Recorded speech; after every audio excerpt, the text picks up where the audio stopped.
베테랑 우리 선생님들 주일 오시면 교사하시고 또 찬양대 하시고 가리스 하시고 식당 봉사도 하시고 목장 봉사도 하시고 기관 봉사도 하시고 정말 1인 다역을 하시는 우리 교회 일꾼들이 오늘 함께 힘차게 이 땅의 부흥을 기대하면서 함께 찬양을 해서 저도 힘이 팍팍 나는 것 같습니다. 첫 번째 이제 들어가는 말씀은 우리 신명기는 이스라엘의 그 쇠마라고 해가지고 오늘 말씀이 굉장히 이스라엘의 교육 헌장이다라고 불리는 아주 유명한 하나님의 말씀이고 또 여러 번 말씀을 들으셨을 줄 압니다.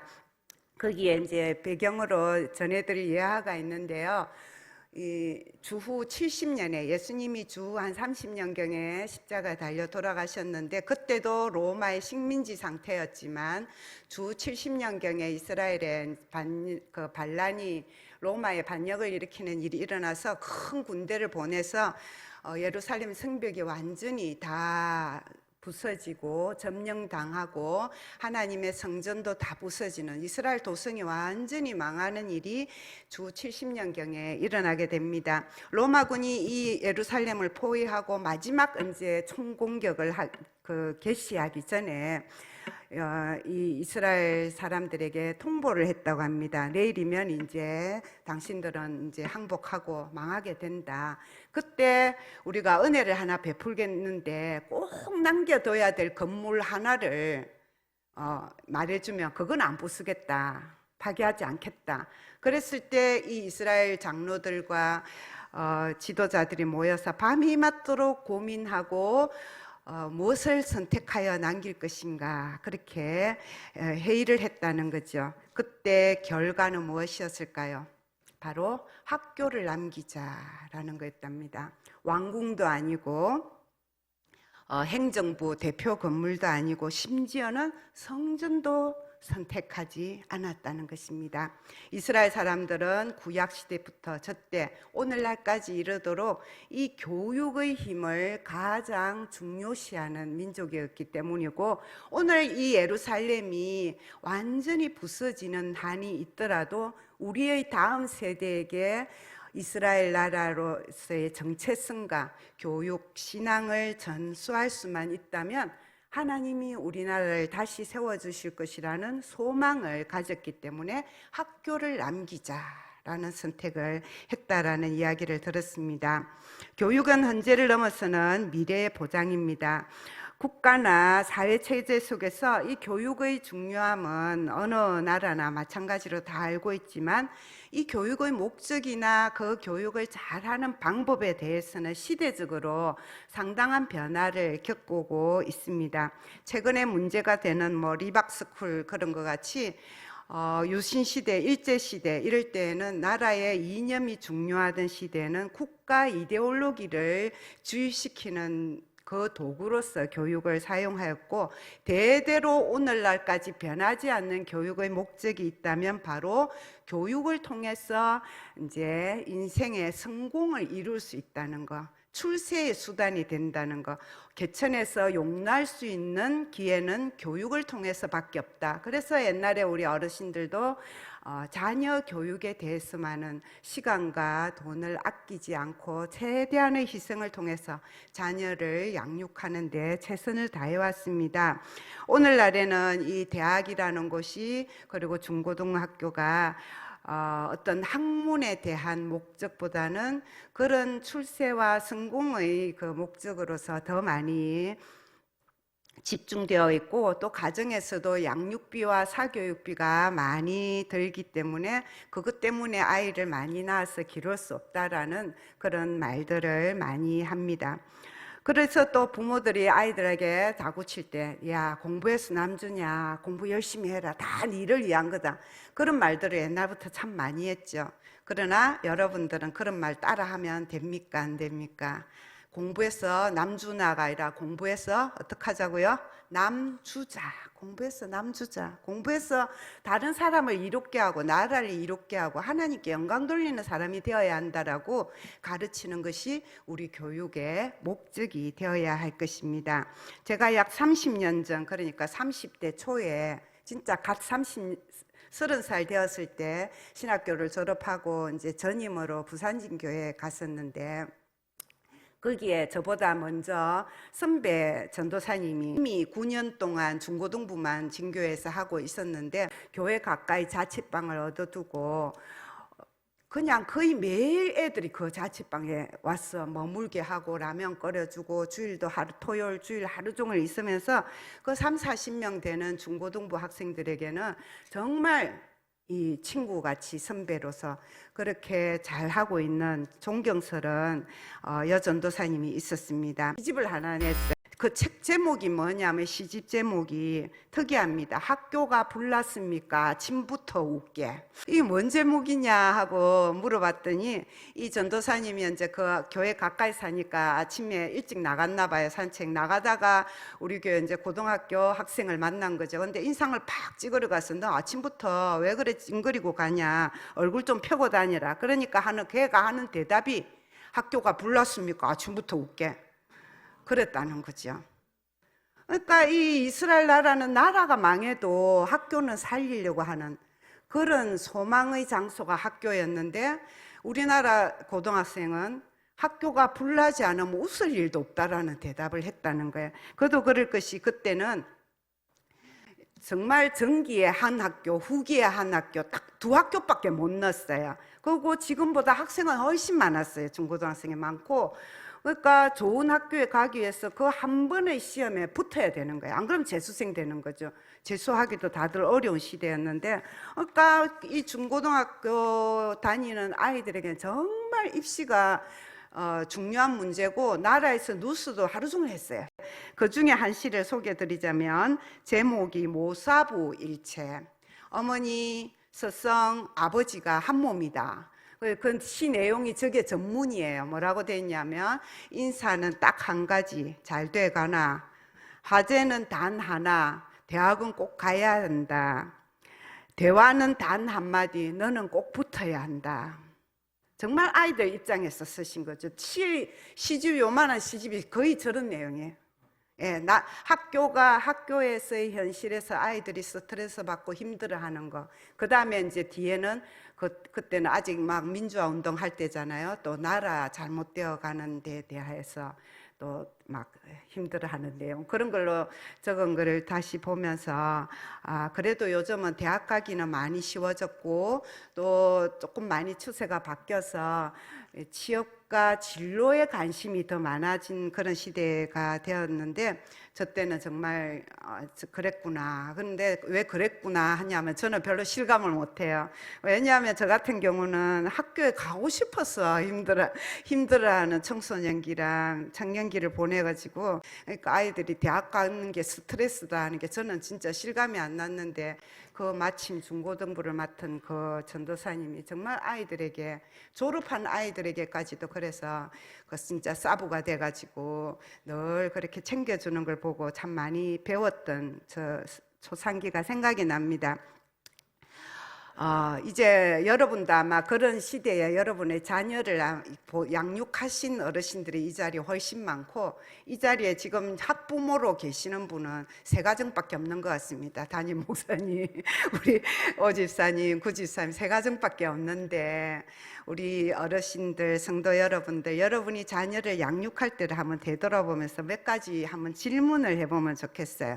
여러분들이 자녀를 양육할 때, 그리고 이 세 분은 지금 아이들을 양육하실 때 교회학교 교육의 프로그램이 뭔지, 그리고 아이들이 이번 주에 어떤 말씀을 듣고 오는지, 아이들이 그 말씀 속에서 신앙이 잘 자라고 있는지, 잘 돼가나, 꼭 가야 된다, 꼭 붙어야 된다, 그걸 바꾸어서 너 기도 잘하고 있나, 너 요새 말씀 묵상한 거 뭐냐, 너 하늘나라 가는 길 잘 붙어갖고 그 좁은 길 좁은 문 잘 걸어가고 있냐. 틈이 날 때 그렇게 질문해 보시고, 거기에 대해서 관심을 가지시고, 또 교회학교 여름이 되면은 수련회, 성경학교 이런 거 하는데 정말 그것을 위해서 간절히 기도한 경험들을 가지고 있는지, 또 7월을 시작하면서 우리 목사님 강고 듣고 기도하고 계셨는지 한번 물어봐 주시면 좋겠습니다. 아까 우리 찬양할 때도 우리 민기 쌤이 얼마나 영상을 저렇게 잘 만들 줄 몰랐습니다. 현수막 원본을 찾더만은 애들 얼굴을 하나하나 저렇게 넘기면서 아이들 얼굴을 보여주고, 그리고 제가 또 놀란 게 지난주에 딱 저걸 현수막을 담임 목사님 만들어서 붙이자마자 우리 권사님 한 분이 오시더니 그날 마침 딱 새 친구가 하나 있었거든요. 걔가 소풍 때 왔는데 제가 안 빼고 넣어놨는데 현수막에다 한 밖에 안 왔었는데 예배를 한 번도 안 드리나인데도 넣었는데 기도를 해야지 하고 올 가능성이, 걔가 지난주에 딱 처음 왔는데 권사님이 걔 얼굴을 보더니 현수막하고 딱 비교해, 너 얘냐, 우리가 너를 위해서 기도하고 있었는데, 딱 그 말씀을 해주시는 거예요. 그 목장 모여가 하신 지 한 주일밖에 안 지났잖아요. 정말 제가 막 권사님 기도 열매가 일주일 만에 나왔다고. 그걸 어제 성경학교도 참석했습니다. 시민교회 걔가 계속 올 것 같습니다. 얼마나 감사한지요. 기도의 힘이라는 게, 어떤 기도는 정말 기도의 고아의 아버지 말씀처럼 수많은 50년을 기도해도 이루어지는 기도가 있지만, 어떤 기도는 정말 기도줄 하나 붙잡고 할 때 바로 때가 되어가지고 하나님 응답하시는 기도가 있다라는 것입니다. 오늘날 우리 여름 성경학교를 교회마다 이때쯤 성경학교를 앞두고 수련을 앞두고 교사 헌신 예배를 대부분이 하는 이유는, 이 여름 행사가 옛날엔 참 큰 행사였거든요. 제 기억에도 제가 처음 교사할 때는 막 그 여름에 호랑이 탈 쓰고, 80년대 88 올림픽 때문에 청년 교사들 막 땀 뻘뻘 땀띠 나가면서 아침 프로그램 마치면 동네 한 바퀴 돌고 오고 북치고, 그러면 애들이 줄줄줄 따라왔어요. 정말 피리 부는 사나이처럼. 그 오후 예배 때는 또 더 많고, 다음날 새벽에 오라면 또 스티커 붙여주고, 그렇게 4일 5일 성경학교 하면 평소에 100명 오던 교회가 성경학교는 200명 오고, 아마 모안교회도 그때 100명은 왔을 거예요. 우리가 청년들이 김해 가서 성경학교 하면은요, 안화교회도 가고 한림교회도 가고 시상교회도 가고 이랬는데, 제가 청년교사 때 그 시골에도 70명 80명은 모였거든요. 지금 제가 캄보디아 있다가 왔는데, 캄보디아가 그래요. 단기팀 왔다는 소문이 들리면 가는 거 보고 머리 이고 가고 막 짐 들고 가는 거 보면 1시간 지나면 애들이 오라 소리 안 해도 100명이 더 와서 앉아 있어요. 그러니까 오면 뭔가 재미있는 게 있다, 뭔가 먹을 게 있다, 뭔가 얻는 게 있다. 그걸 갖다가 아는 시대고 기대하는 시대였어요. 지금은 어떤지 압니까? 벌써 몇 년 전부터 성경학교 수련회가 주일날보다 애들 더 안 옵니다. 이미 다른 목금토 금토 이렇게 하면 스케줄이 너무 많은 거예요. 다른 스케줄이 주일보다 더 안 와요. 진짜 도시는. 우리는 비슷하게 왔는데, 어제 13명이 왔으니까 비슷하게 왔습니다만은 기대가 없어요. 왜냐하면 바깥이 더 재밌어요. 바깥이 더 얻을 게 많다고 생각해요. 우리 교회에서 주는 간식보다 집이 훨씬 많아 쌓아놓고 먹어요. 그럼에도 불구하고 우리가 이 시간에 모여서 교사가 헌신들을 다시 다짐하고, 또 부흥이 있으리라고 하나님 앞에 찬양하고, 우리 성도들이 함께 중보의 기도로 힘을 보태는 것은,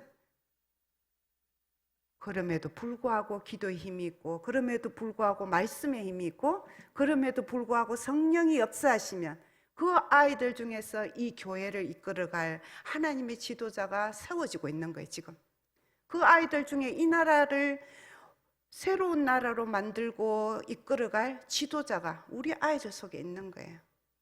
정치가 어떻고 저떻고 하지만 그 중에 많은 기독교인들이 있어요. 세상을 이끌어가는 지도자가 우리가 가르치는 저 아이들 속에 있고, 또 교회에 왔다가 또 떠나는 아이 있죠. 안 믿는 집 아이들은 계기가 또 안 되면, 지금 또 안 와서 지금 답답한 애가 한두 명이 있는데, 옛날에 우리 그런 애들은 먹튀라고 그랬어요. 행사할 때만 와서 먹고 튄다고.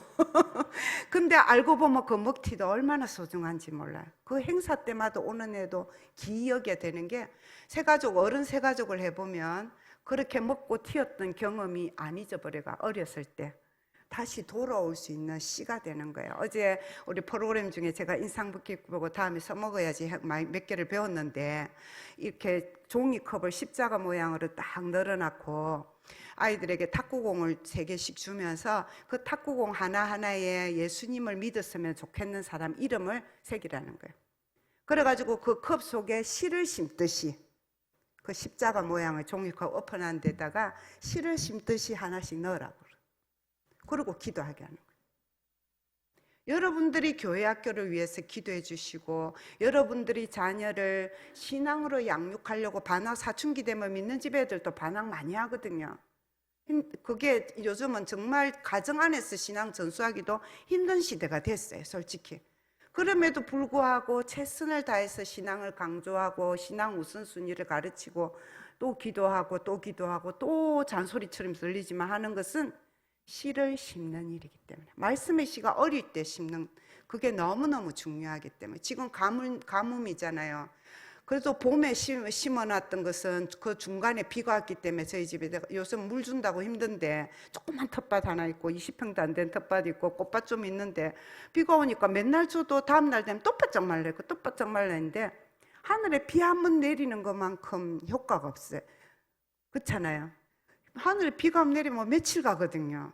그러니까 우리가 노력하는 거는 그 찔끔찔끔 물 주는 것밖에 안 돼. 그래도 봄에 줬던 거는 그 봄에 자란 힘이 있기 때문에 견디는 거예요. 근데 뒤늦게 마지막 비 올 때 심었던 건 있잖아요. 다 죽었어요. 우리 애가 집에 들깨가 그래가 다 죽었어요. 딴 일 하다가 들깨를 제일 늦게 심었는데 마지막 비 올 때 이제 심었는데 그다음부터 비가 한 달 안 오니까 다 죽어버리는 거야. 물을 줄 수도 없고. 하나님의 은혜의 단비, 은혜의 비가 정말 그냥 땅에만 필요한 게 아니라 어디도 필요한 거예요. 우리 영혼에도, 우리 아이들에게도. 우리는 최선을 다해서 씨를 심고, 씨 뿌리는 비유가 그게, 씨를 심고 물 주고 벌레 잡아주고 풀 뽑아주고 돌 골라내고 좋은 밭을 만들기 위해서 농부로서의 할 일을 우리 교사들이 다 하지만 더 중요한 거는 뭐예요? 하나님이 이른 비와 늦은 비로 성령의 은혜로 성령의 바람으로 하나님이 그 팍 한 번 주면 끝나는 거예요. 그 은혜가 우리 아동부 성경학교 끝났지만 매주 예배 속에 있고 우리 중고등부 예배 속에 또 이번에 오는 우리 청년들 중고등부 수련회 속에 그 은혜가 팍 있기를 어떻게 해달라고요? 기도해달라고 오늘 교사들이 헌신을 다짐하는 것입니다. 이 신명기의 말씀은 6장의 말씀을 읽은 것만 봐도요, 가르치고 행할 것이니 모든 규례와 명령을 지키게 하기 위해서 주는 것이다. 듣고 삼가 그것을 해라. 마음에 새겨라. 부지런히 가르쳐라. 이 말씀을 강론해라. 전부 다 6장에만 해도 그 말이 수십 번 강조되고요. 31장 끝에도 가서 보면은 한번 보실까요? 12절 13절 말씀 한번 읽어보겠습니다.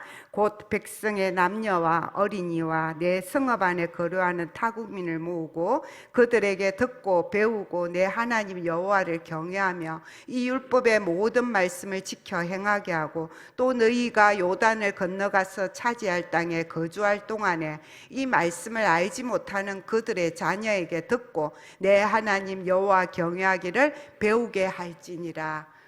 아멘. 듣게 하고, 아이든지 어른이든지 우리 땅에 와서 섞여 사는 누구든지 일단 듣게 해라는 거예요. 듣든지, 예수님도 말하죠. 듣든지 아니 듣든지 일단은 자꾸 들려줘야 돼. 잔소리 같지만 일단은 들려주고 그 다음에 그걸 배우고, 배우는 거 뭐예요? 프로그램이든지 교육을 통해든지 뭐 하여튼 무엇을 통해든지 익혀야 되는 거예요. 몸과 마음으로 익히고 그 다음에 마지막으로 중요한 건 뭐예요? 지켜 행하게 하라는. 근데 이 지켜 행하게 하는 방법이 뭐냐? 앞에 듣게 한다고 잔소리로 끝나면 안 돼요. 배우게 하는 교육으로만 해도 안 돼요. 지켜 행하게 하는 거는 뭐가 있어야 돼요? 내가 먼저 지켜 행하는 삶의 본이 있어야 되는 거예요. 교사들부터 예배를 잘 드리고 찬양을 열정으로 하고 기도하는 모습을 보이고, 부모님들부터 교회를 사랑하고 헌신하는 그 헌신의 본을 보이고, 이웃을 도와주고 나누고 하는 그 모습을 보이고, 나라를 위해서 기도하고 전도하기를 애쓰고, 그걸 보여야, 지켜 행하는 모습이 보여야 우리 아이들도 지켜 행하는 데까지 나아가는 단계가 이루어진다 하는 것입니다. 여러분이 알다시피 이스라엘은 이 신명기의 말씀, 모세의 마지막 유언의 말씀을 바로 그 다음에 여호수아 지나고 사사기 시대에는 이게 제대로 안 지켜지는 모습을 보여요. 다음 세대, 여호와를 알지 못하는 다음 세대가 나서 하고 시작하거든요, 사사기가. 여호수아 시대까지만 해도 계약 갱신 의식이라 해서 마지막 순간에 보면 다시금 시내산 계약으로 하나님 앞에 하나님 말씀대로 살고 가르치겠습니다 하고 약속하는 말씀이 나오는데, 사사 시대가 벌써 하나님의 말씀을 알지 못하는 다음 세대가 일어났기 때문에 하나님이 그것을 가르치기 위해서 그 이웃 이방인들로 하여금 이스라엘을 심판하게 하는 역사가 사사기 시대에 계속 12번 반복돼요. 12사사가 지나가는 동안에 또 회개하고 또 돌아오고. 뭐 때문에요? 이 신명기의 말씀, 여호수아의 그 새로운 계약의 갱신을 그 다음 세대에 제대로 전수하지 못했다는 거예요. 그리고 이 구약이 끝난 이유도 뭐예요? 결국은 지켜 행하는 하나님의 백성으로서 살았다는 거예요? 못 살았다는 거예요? 못 살았기 때문에 바벨론에 망하고, 페르시아의 지배를 받고, 그리스의 지배를 받고, 로마의 지배를 받고, 결국은 로마한테 아까 70년에 예루살렘 도성이 망하는 사진을 봤는데, 이 이스라엘 전체가 완전히 망하는 거는 조금 더 있다가 135년에 마사다 전투를 통해서 완전히 망합니다. 그리고 나서 오늘날의 저희 이스라엘이 하나님의 뜻을 정말 잘 지키고 있는 그 아브라함의 후손답게 사느냐에 대해서는 이론의 여지가 많지만, 어쨌든 1948년 오늘의 이스라엘이 다시 세워지기까지 약 1800년 동안은 나라 없는 민족인데도 불구하고 유대인이라는 그 민족의 정체성을 계속 이어간 것은 이 신명기의 말씀, 교육의 현장, 다음 세대에게 이 말씀을 가르치라는, 이것을 나라를 잃고 나서는 어떻게 했다는 거예요? 제대로 했다는 거예요. 그래서 우리가 아는 대로 유대인의 이 가정신앙 교육은 정말 철저하게 지켜지고 있습니다. 하나님 경외하는 사상을 유월절, 맥추절, 장막절, 그 모든 절기마다 가족이 다 모이죠. 그리고 그것을 문답식으로 배우게 합니다. 그 말씀들이 우리 신명기 26장에도 나오고, 오늘 6장 말씀 아까 읽은데 뒤에 21절 24절까지의 말씀에도 보면은 네 아들에게 이르기를 우리가 옛적에 애굽에서 바로의 종이 되었더니, 하나님께서 그 애굽에서 우리를 어떻게 했다는 거예요? 인도해냈다. 하나님 왜 우리가 유월절을 지킵니까? 왜 맥주를 지킵니까? 왜 초막절을 지킵니까? 물어보게 하는 거예요. 그러면 우리는 노예했다. 애굽의 노예했다. 옛날에 이스라엘 나라의 초등학교 1학년 교과서도 저거부터 시작했대요. 우리는 애굽의 노예였습니다. 그걸 잊지 않게 하는 거예요. 왜 노예로 살았는가? 왜 하나님께서 우리를 인도하여 내셨는가? 그 역사적인 역사를 제대로 가르치고, 그 다음에 그 하나님이 그렇게 우리를 인도해 내신 이유는 뭐예요? 그 다음에 보시면 우리를 거기에 인도해 내신 이유는 우리가 우리 하나님 여호와를 경외하며 항상 뭘 누리게 하기 위해서? 복을 누리게 하는.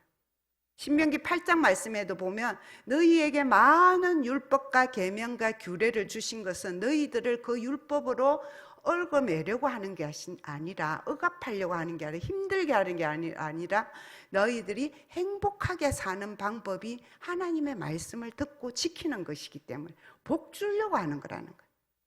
우리 아이들에게 신앙을 전수하고 예수 믿으라고 하는 이유는 천국 가게 하는 거잖아요. 지옥 가는 걸 두고 볼 수 없었어. 복 주려고 하는 거. 이 목적을 잊지 않고 가르쳐 주었습니다. 예수님의 교육도 그래하지 않았습니까? 구약의 이스라엘 백성들이 이 신명기의 교육대로 하나님이 복 주시는 그 뜻대로 살지 못해서 나라 공동체가 망했을 때, 그리고 그 이스라엘 통해서 온 세상 땅끝까지 축복의 통로가 되게 하라 하신 그 아브라함에 주신 하나님의 뜻이 온전히 실천되지 못하고 있는 것을 보셨을 때 하나님이 하신 방법은 하나님께서 이 땅에 직접 인간으로 성육신하여 오셨고, 예수님이 그 인간으로 오신 그 육신의 몸을 가지고 공생의 사역을 하시면서 예수님의 삶으로서 우리에게 교육하신 것입니다. 하나님이 기뻐하는 삶이 어떤 것인지, 율법과 선지자를 통해서 주신 계명의 참 의미가 무엇인지 그것을 보여주신 거죠. 그래서 우리 아까 카리스가 찬양도 했습니다마는 예수님이 마지막 최후 명령을 하신 그 말씀, 내가 분부한 모든 것을 가르쳐 지키게 하라. 모세의 유언처럼 예수님도 마지막의 유언이 내가 가르치는 것, 하나님의 말씀을 다 가르쳐 다음 세대 에게 온 세상 땅끝까지 지키게 하고 가르치라라는 말씀을 하시는데, 거기서 가르쳐야 할 내용이 바로 예수님이 삶을 통해서 보여주신 거잖아요. 뭐예요? 이 원수까지도 사랑할 수 있는 삶, 병든 자에게 희망을 줄 수 있는 삶, 소외된 사람에게 친구가 되어주는 삶, 의를 위해서 박해를 받더라도 기쁘게 살아갈 수 있는 삶, 하나님 나라를 위해서 내게 맡겨주신 달란트를 가지고 충성하면서 최선을 다해서 헌신하며 살아가는 삶, 그것을 예수님은 십자가를 지기까지 삶으로서 우리에게 보여주셨고 또 제자들에게 가르쳐 주셨고, 오늘 저와 우리 무한교회 모든 성도들에게도 삶으로 가르쳐 주신 하나님 나라의 새로운 교훈인 것입니다. 여러분의 자녀들의 신앙이 염려되고 자녀가 혹시 빗나갈까 봐, 혹시나 세상을 이기지 못할까 봐, 자녀의 장래가 우리가 꿈꾸는 대로 이루어지지 못할까 봐 여러 가지 염려를 가지고 자녀를 양육하고 있지는 않습니까? 그러면 자녀를 다그치기 전에 먼저 내가 하나님의 말씀을 듣고 배우고 지키는 삶을 살았는지 돌아보시고, 또 먼저 그의 나라와 그의 의를 구하라, 그리하면 이 모든 것을 내게 더하시리라 하신 주님의 그 말씀의 약속의 말씀이 우리 자녀의 양육, 다음 세대 양육에도 그대로 적용되는 것을 믿으셔서 내가 하나님 말씀대로 헌신하고, 우리 교사들이 하나님 말씀 따라 기쁨으로 그 교사의 자리에 계시고, 또 우리 성도들이 그 삶의 모습을 보이면 우리 자녀들의 삶은 하나님께서 책임져 주시고 하나님께서 원하시는 대로 사용하여 주실 것을 믿는 것입니다. 우리 가정과 교회에서 이처럼 삶을 하는 교육이 우리 다음 세대들에게 영원히 계승되는 그런 축복이 이어지기를 기원합니다. 기도하겠습니다.